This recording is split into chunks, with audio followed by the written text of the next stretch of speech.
The only brain that changes itself is that brain that's paying attention. And to get it to pay attention, if you give the brain the same stimuli over and over again, it becomes a bit like that drive to, dropping the kids off or drive to work, where the brain just goes, I know what to expect here.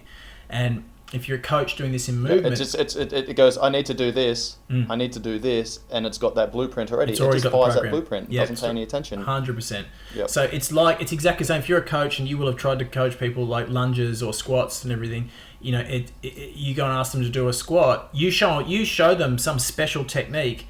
If they've already been squatting for a few years, their technique may be terrible, but they're looking at it, and unless you're throwing different stimuli and really barking at them to actually pay attention, focus on what I'm doing, and really try and replicate this specific pattern, their brain's looking at that and already just going, oh yeah, I've got that squat thing, and then they just step up and do it terribly. And nearly all coaches will have seen that, and so I go back to the old Paul Chek story with that one, and he used to say that he was a gunnery sergeant in the US military, and he said he used, he was teaching at the rifle range, and he always said he loved getting a hold of female recruits and teaching them how to fire a rifle far more than male recruits, because the girls would turn up and go, I don't know how to do this, just show me.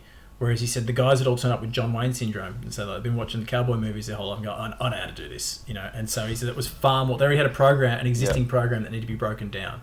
So novel stimuli in movement, or just novel stimuli, adding a layer of complexity to what you're doing. And again, that can be auditory. It could be sound, it could be noise. You could be adding a level of rhythmicity. You could putting a metronome to what you're doing, and just forcing, or putting a consequence.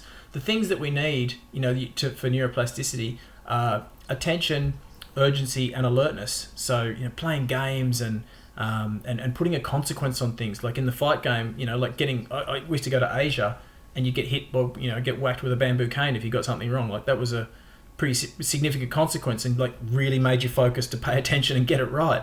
But anything that you can do that is literally going to get the brain to pay attention means that you're going to have a brain that's actually engaged and actually trying to change itself. And again, that's really powerful.